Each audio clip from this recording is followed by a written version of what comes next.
It is that man in his quest for knowledge and progress is determined and cannot be deterred.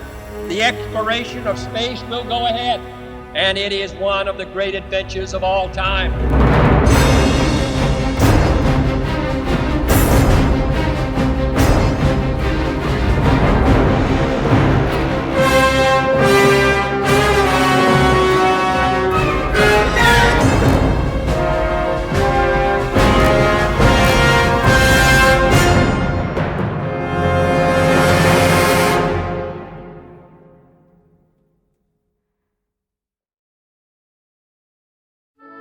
Now, before we get into this video, I'd like to remind you that you can now receive a special discount on your next watch from Watchbox. Check the description below for a promo code exclusively for the good gentry. For those of you new to the channel, Watchbox are the world's leading, most trusted and respected dealers in pre-owned luxury watches. Onwards and upwards. Okay, hi guys, and welcome to the show. And guess what's back? Yes, the Speedmaster. That is my wristwatch check, and I'm wearing it on a distressed collar ebb, my favorite collar ebb. I can't remember which one it is, but I'm pretty sure it's either the Siena or the Venezia. Anyway, look at their website. They are still the best luxury strap makers. So today I thought I'd do a video discussing 4 watches that have kind of killed my Speedmaster obsession, because as you guys know, I used to be a massive Speedmaster fan. What happened, you know? And unfortunately, I had planned to do a full review of this watch. We had to cancel it. I was going to do one of my lifestyle reviews, you know, that I've been doing for years when I go to a location related to the watch. There's a car museum here in Philadelphia. I was really excited to shoot there because obviously it has a lot of racing. Well, it was firstly a racing chronograph, and then it went to the moon. This is the actual moon version. But I had to cancel it. So it's back to the war room, back to the Lightbox, and yeah, let me know if you'd like to see a full review of this. Give me a like if you would like to see that, so I can kind of gauge your interest on the Speedmaster. Has it been discussed to death, or perhaps I should weigh in and revisit this old friend? Who knows? Let me know.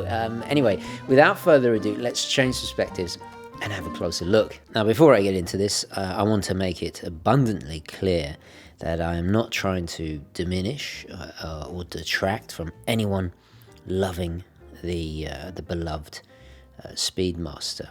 A couple of years ago, we held a poll, and if you remember, it actually won first place, just ever so slightly beating the Rolex Submariner as the most iconic watch of all time. And there will forever be a special place in my own heart for this watch. In fact, if you've noticed in the war room, there is a poster of the Speedmaster, famous old Omega kind of vintage advert depicting the Omega being worn in space.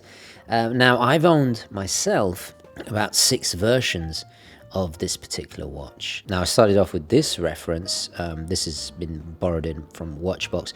So I owned several automatic versions, a Schumacher limited edition, and even the first Omega in space, which is really, really cool. I think it's a limited edition. I can't remember as well. But anyway, but that all changed suddenly when I wasn't spending as much time wearing the Speedy.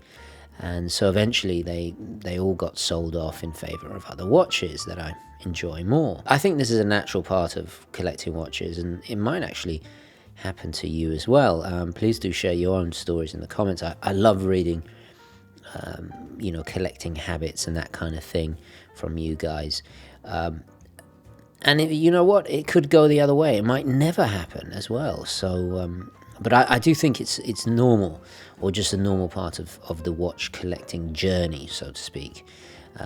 And to be completely honest with you, I cannot rule out buying a Speedy later on in life, you know. Just as much as you kind of fall out of love with the watches, you can fall back into love with certain watches.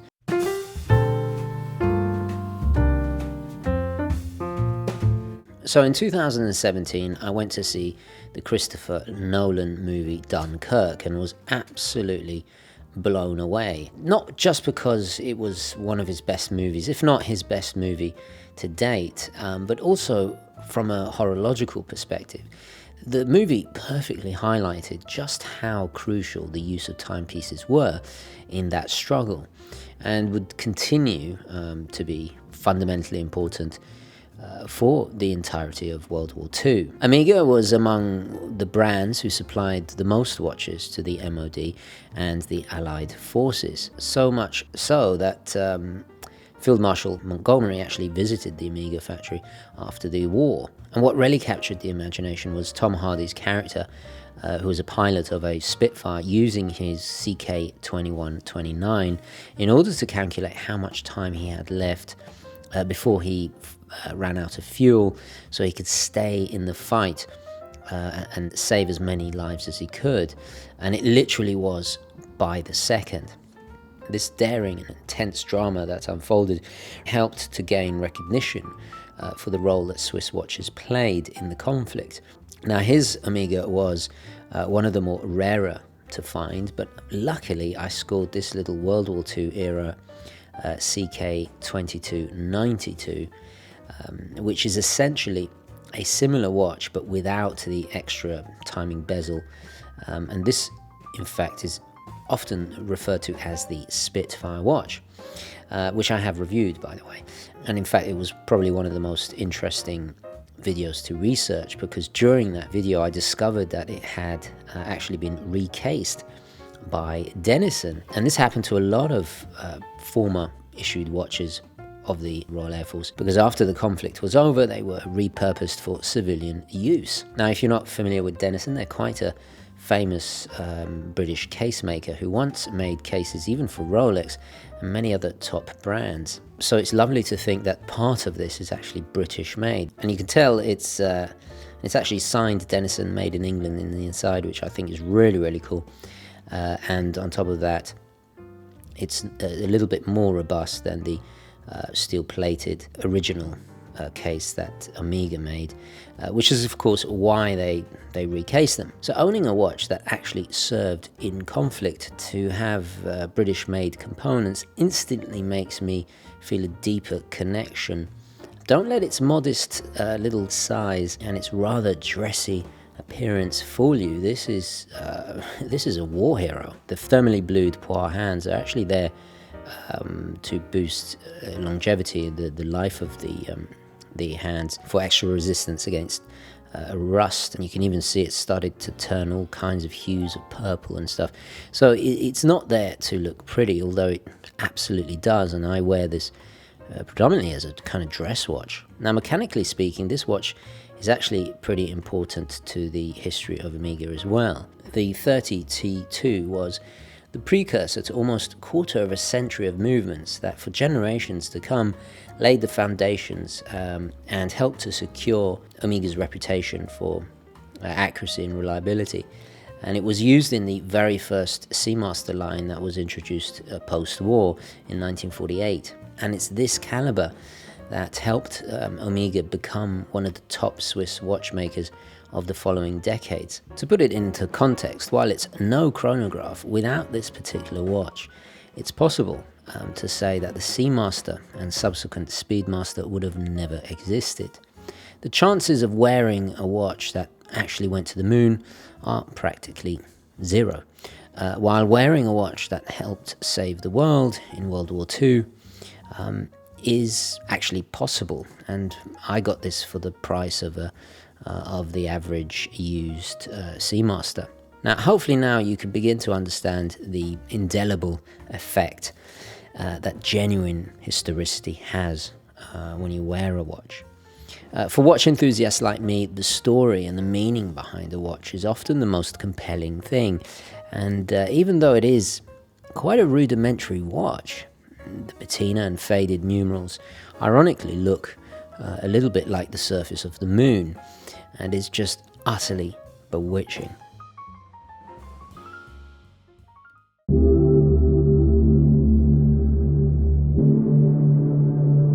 So next we have a brand that in my top 10 space going watch video, if you missed it, Fortis was very much at the top close to Amiga. And why was that? Well, not only are they one of the most underrated Swiss independent watchmakers, but they have more space-proven mechanical chronographs than anyone else. They were the official makers for the Russian Federal Space Agency during the 90s. In fact, I think it started in about mid-1995. Their history of making watches for astronauts goes all the way back to the 60s with the Spacematic during the testing of the NASA Gemini missions.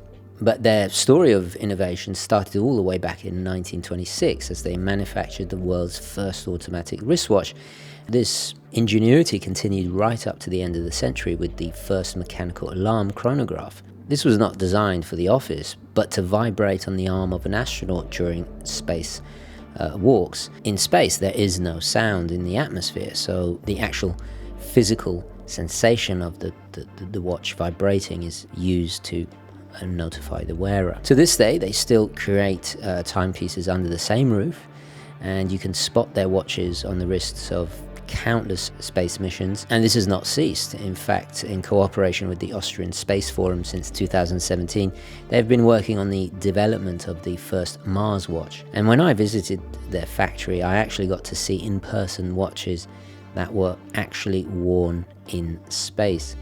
So immediately upon my return home, I scoured the internet and found an extremely rare 38mm limited edition official Cosmonaut chronograph. This is one of only 300, and it has an ultra tool-tastic brushed aesthetic. It's a no-nonsense piece that features the legendary Lemania 5100 movement and a charmingly printed artwork of the International Space Station. Now, once I've unscrewed the pushers and engage the chronograph, you see it's flush there, you'll start to see what is so special about this particular caliber. This movement is not just respected in name, because Lemania obviously were the makers that the original Speedy 321 caliber was based on, but in this particular caliber, it has a very unique way of displaying the recorded minutes with this wonderful little jet neon minute hand instead of on a subdial. Now, this is very, very deliberate, intended specifically for pilots and space missions. Firstly, the jet-tipped minute hand of the chronograph is far easier to read at a glance than a tiny subdial, especially when you're in a spacesuit. Secondly, the 5100 has a 24-hour subdial at the top, because of course in space there is no night or day time, so 24-hour indicator is, it's a very handy complication to have, and we'll return to it in just a moment. Now, this watch has become the basis on which the brand has based all subsequent hard as nails chronographs for space missions. Their modern counterparts are even tougher, bigger, and still worn in space to this day. I love it because it packs so much in a precise, very unpretentious, yet playful, but very practical manner. And it is absolutely built like a tank. So now you can certainly begin to see why I'm not in a rush to return to the Speedy Club, so to speak. From just a functional perspective, obviously, if you had to pick out of these two, this one would win every time.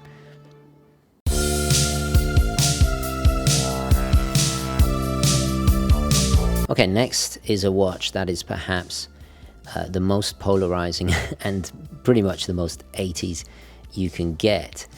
This is the Ripley Watch. And in a way, it mirrors the history of the Speedy, being originally intended as a racing chronograph, but ended up in space as well. But not real space, cinematic space. Originally designed by the legendary Italian car designer and industrial designer Giorgetto Giugiaro, who has created endless classics like the Back to the Future DeLorean, several Ferraris, humble Fiats, and products for Apple, Nikon cameras, and even a new type of pasta.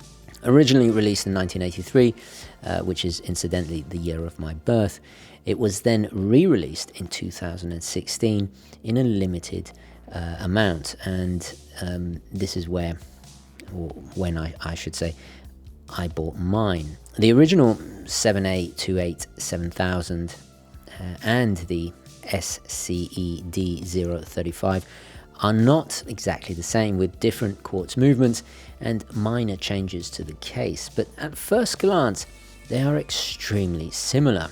Aside from the sci-fi look, 80s color and blocky design, it's the asymmetrical and extra structure that houses the pushers that causes the most contention among watch fans. But it's not merely there for the sake of aesthetics.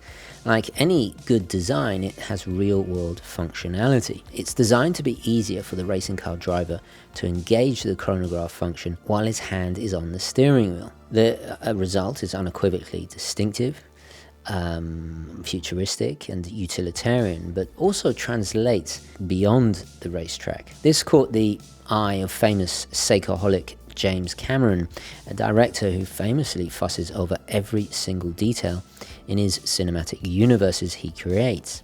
In the 1986 movie Aliens, a sequel to the Ridley Scott masterpiece, the watch was cast for the wrist of the main heroine, Ellen Ripley, played of course by Sigourney Weaver.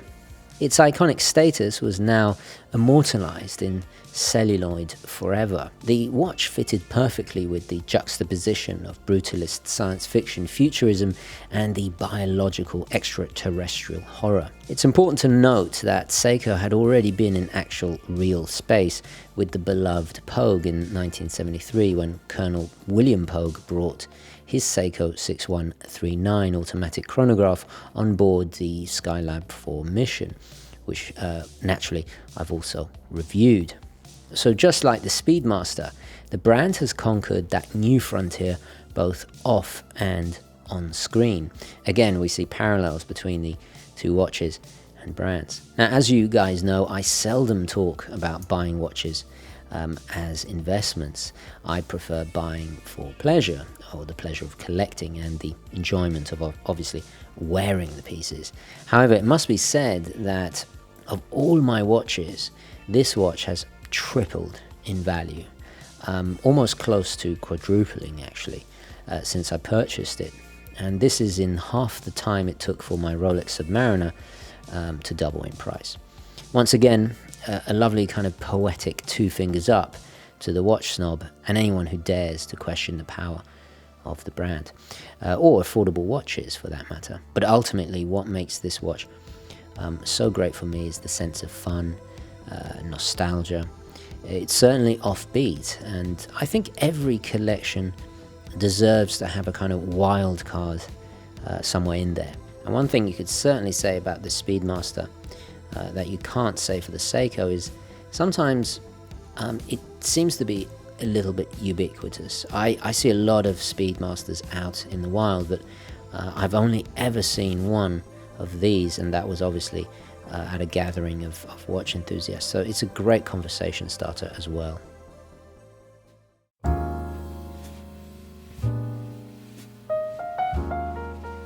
Last but by no means least, and I've said this before, my favorite chronograph of all time. This obviously is the Breitling Navitimer. Now this, you could say, in combination with the other three watches in my collection, was the final nail in the coffin in terms of my infatuation with the Speedmaster.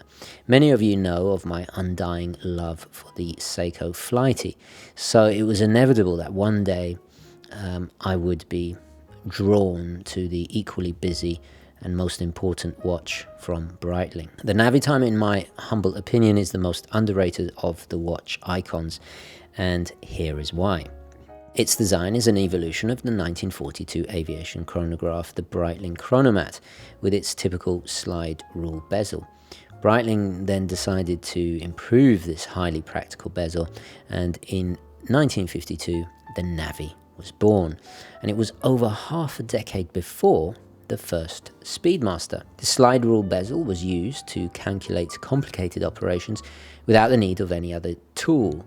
And we got to remember, this is a pre-digital, pre-computer age. Well, I mean, there were computers, but they were extremely basic and certainly not able to be fitted inside a cockpit. This was literally a mini computer for the pilot's wrist. Now, not only did it predate the two most iconic watches of all time, the Rolex Submariner and the Omega Speedmaster, but it beat both brands by going into space before them too. After owning several Navitimers, I actually settled on the Cosmonaut, which is perhaps the most interesting of all.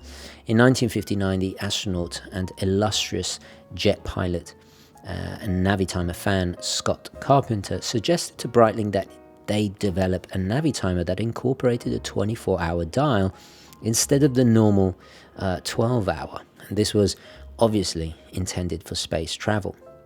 The result was the 809 Cosmonaut, and Carpenter wore it in 1961 and 1962. This was the first modified Navitimer and the first Breitling to go to space. The allure and feeling of adventure I get from the Navitimer is perhaps more intense than any other chronograph.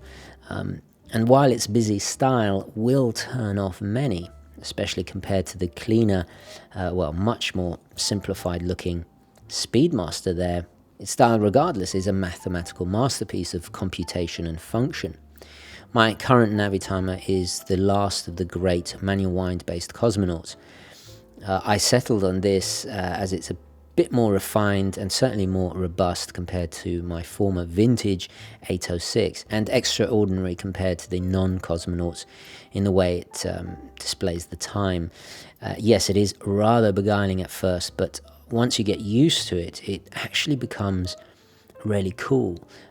I just don't have a watch like this in the collection that shows time in 24 hours, so the hour hand will make a complete cycle once every 24 hours. I absolutely adore the small embellishments like the gold of the winged printed logo that is almost three-dimensional. It's so sumptuously done.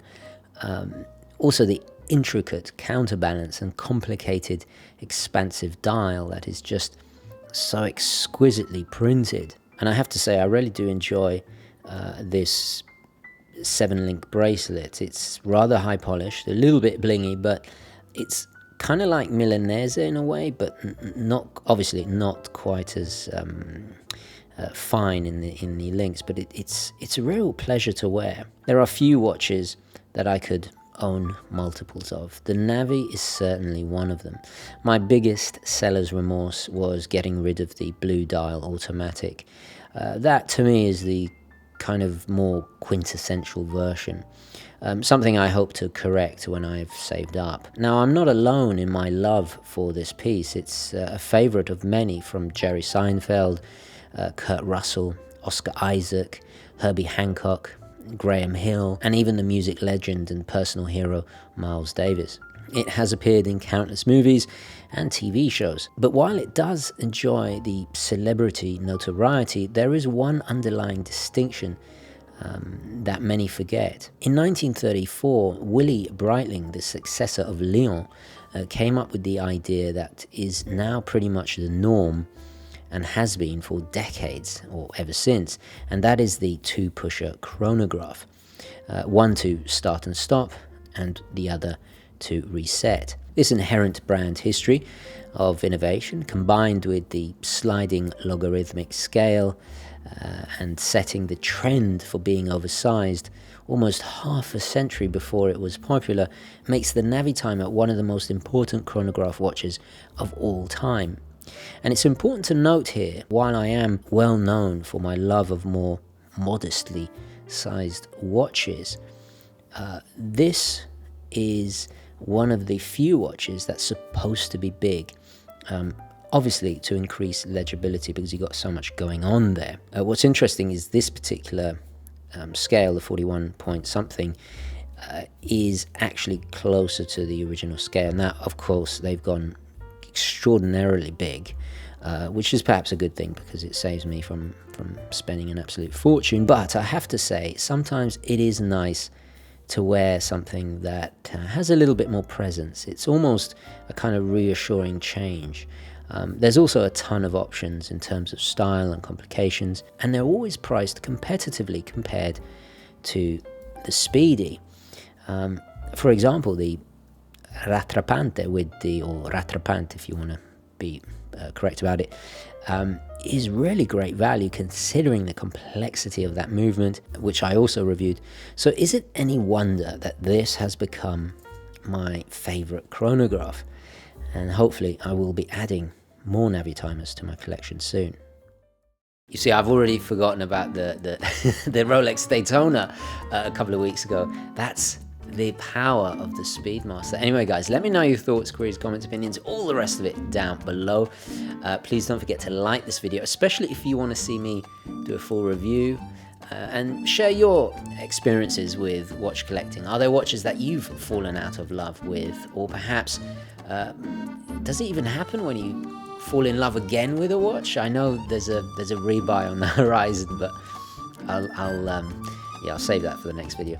Anyway, guys, be safe, be well, all the best, onwards and upwards. Thank you very, very much for watching, and I'll catch you, hopefully, in the next one. Okay, ciao. We all work hard for our money, so when it comes time to spend it on a luxury watch, the best way to take your money furthest is to buy pre-owned. With some dealers, this might be risky, but not at Watchbox. As a former customer, it was only natural I became part of the Watchbox family. I fell in love with the easy, safe, and professional manner in which they do business. So why are they so highly regarded? Authenticity is always guaranteed. Every watch comes with a 2-year warranty, and Watchbox has their own in-house Swiss-trained expert watchmakers. They have a global presence and an unrivaled selection. It's simply the best way to buy, sell, and trade your watches from the comfort of your own home, anywhere around the world. With a team comprised of passionate watch enthusiasts. As an urban gentry viewer, you can also benefit from this wonderful partnership with Watchbox. They are generously offering all Gentry members and viewers exclusive discounts on their next purchase. Please check the description below for the promo code to enter on their website. Watchbox is not just the best option to consider, it's the future of buying and selling watches online.